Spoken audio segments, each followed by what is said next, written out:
For some reason, there's just something about this unbelievable WBC 154-pound championship fight between the Towering Inferno, the man with the most badass name in boxing, Sebastian Fundora. His fight versus one-time Keith Thurman. Ladies and gentlemen, there is something special. There's something extra special about this fight. You know, the press conference just finished, and my God, the height difference is absolutely absurd. I don't think Sebastian Fundora has fought a shorter man than Keith Thurman. I mean, listen, Sebastian Fundora, the man is nearly 6'7", the tallest 154-pound champion in history, the tallest 154 fighter in history, going up against Keith Thurman, who's 5'7", ladies and gentlemen. I mean, listen, the press conference was absolutely incredible, impeccable, fireworks. My goodness, Keith Thurman stole the show. The man's mic skills. There's a reason why Al Heyman gave him the first spot, the first pay-per-view spot when PBC signed to Fox, the first pay-per-view spot when PBC signed to Amazon Prime, and even though Keith Thurman got injured in what was supposed to be his first showdown, the first fight ever, first pay-per-view fight ever on Prime, it was supposed to be against Tim Tszyu, but the man got injured, and I believe that the man would have knocked out Tim Tszyu. Listen, much love and respect to Tim Tszyu, but I believe that Keith Thurman would have cleaned his clock. Simple as that. But let's talk about this unbelievable fight. There's something about this fight, I promise you, this will be one of the most memorable wars. There's only one way that this fight will go. It's going to be an absolute war. Keith Thurman in the press conference, he asked the people, he was like, what do you guys want? Do you guys want a 12-round boxing match? Or do you want a Hagler-Hearns type of fight? When two great fighters, this is what Keith Thurman said, when two great fighters face off against one another, with our styles, one man is going down. And I've said this before about Sebastian Fundora, and I'll say it again. Imagine this. Just imagine this with me. Imagine you sign a contract to fight a fighter who's 27 years old, who's a world champion, who got crazy knockout power in both hands, who got the heart of a lion, who got a hell of a chin, an iron chin, who's 6'7", and to make matters worse, who's a southpaw. That is what you're dealing with when you're fighting someone as freakish as Sebastian Fundora. And listen, with everything that I just told you about Sebastian Fundora, if you're not even a fan of the man yet, the man just got accepted to Harvard to become an engineer. What more do you want from the man? I mean, listen, whether he continues and goes to Harvard and actually goes through with his engineer degree, I don't care. The man got accepted to Harvard. I don't care if he graduates or not. The man got accepted to Harvard, and that's all you need to know. The man is a Harvard student. The man is an absolute superstar. And the man is slowly but surely becoming one of my favorite fighters in the sport of boxing. And listen, the man is only getting better.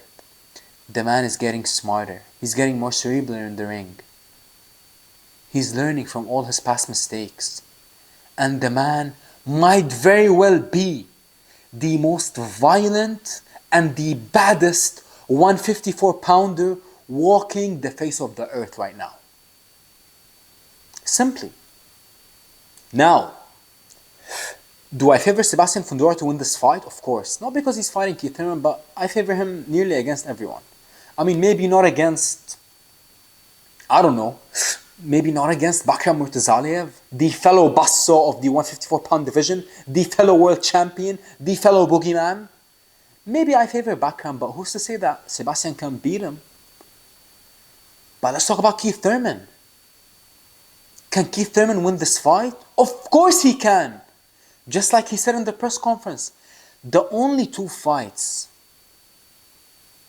his only last two defeats, I mean, the man only lost 2 times in the past 20 years, nearly.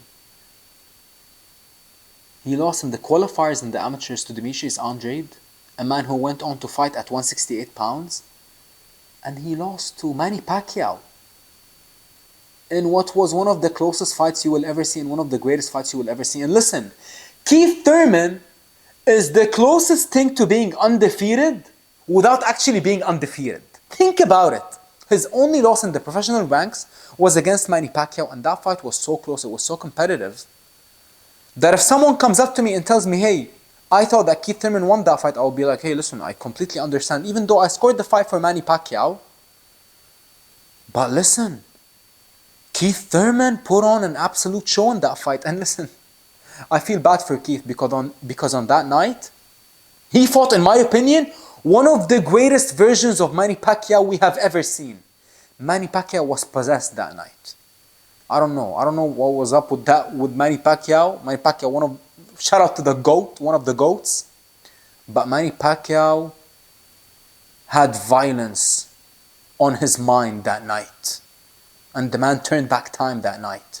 And he looked absolutely phenomenal. And Keith Thurman took him to hell and back. And it was a split decision, let's not forget. And even though he got dropped in that fight, one judge actually still scored the fight for him. Can Keith Thurman win this fight? Absolutely, and I'll tell you why. You know, the more I watch Keith Thurman these days, the more my appreciation for the man grows. The man's lateral movements, his angles, the way that he's able to sneak in power shots is unlike anything I have ever seen. I mean, listen, without the injuries, who's to say that Keith Thurman wouldn't have went on to become the greatest of his generation when you talk about his weight class? Go back and watch old interviews of Bud. Bud always gave Thurman his credit. Look at Manny Pacquiao. Manny always gives Keith Thurman his credit. All the legends, I mean, even that coward Floyd Mayweather, Keith was his mandatory. You might have forgot that, right? A lot of people don't know that when back in 2015, Thurman was Floyd's mandatory. And if Keith wasn't as good as advertised, Floyd would have fought him, but no. Floyd gracefully bowed out from that fight. Why? Because Keith Thurman has always been trouble. Keith Thurman, I mean, listen, even though he didn't knock out most of the elite fighters that he fought, but his style changed. Coming up the ranks, Thurman was an absolute buzzsaw. But with all the injuries, with all the pressure, with all the inactivity, the man lost his killer instinct, just like he said in the press conference. But now, for some reason, Keith Thurman is fighting like he got nothing to lose anymore. And a man who's as skilled and as powerful as Keith Thurman, who fights with this mindset of nothing to lose, he's so dangerous.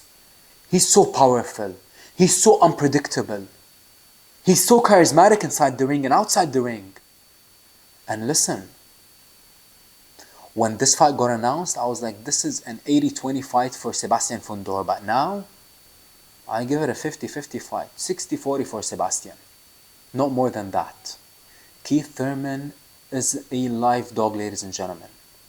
And he can beat Sebastian with his footwork. Now listen, I believe that he can't win this fight in close range and on the outside. But in the mid-range, that mid-range is where Keith will find all the success in the world. And who's to say that Keith can't knock out Fundora? I love Fundora. I absolutely love the man. I will be rooting for him in this fight. But I can't lie. I cannot act like I won't be worried. And listen, whoever wins this fight, you gotta feel happy for them. You gotta feel happy for Keith if he wins, because the man's been through absolute hell and back. And you gotta feel happy for Fundora if he won, because Fundora is one of the good guys in the sport. You see how the man lives in a farm with his dad, his trainer, his sister, fellow world champion, undisputed champion, fellow tall heavy hitter, fellow charismatic Gabriela Fundora, and his baby sister. What? I mean, he got a baby sister. They're building her to become the next face of the sport of boxing and the next face of female boxing. And listen, the Fundora family, I have so much love and respect and admiration for them. They are the true examples of what you call a championship family. Love the Fundora family so much. If I had a hat on, I would take my hat off to them. I would take my hat off to the father, Mr. Fundora, for raising such exceptional human beings, inside and outside the ring, most importantly. My goodness, what a fight this is about to be. Bring on October 25th. I guarantee you, ladies and gentlemen, this will be one of the greatest fights. This fight got Fight of the Year written all over it. This fight got Knockout of the Year written all over it. And this fight got one of the greatest 154 fights written all over it. I promise you. Do not blink in this fight. And what about the undercard? Jesus Ramos or Shaki Foster versus Cool Boy Stephen Fulton. Stephen Fulton going up in his third division in the last year and a half or 2 years. You love to see it. You love to see fighters daring to be great. All I gotta say is this.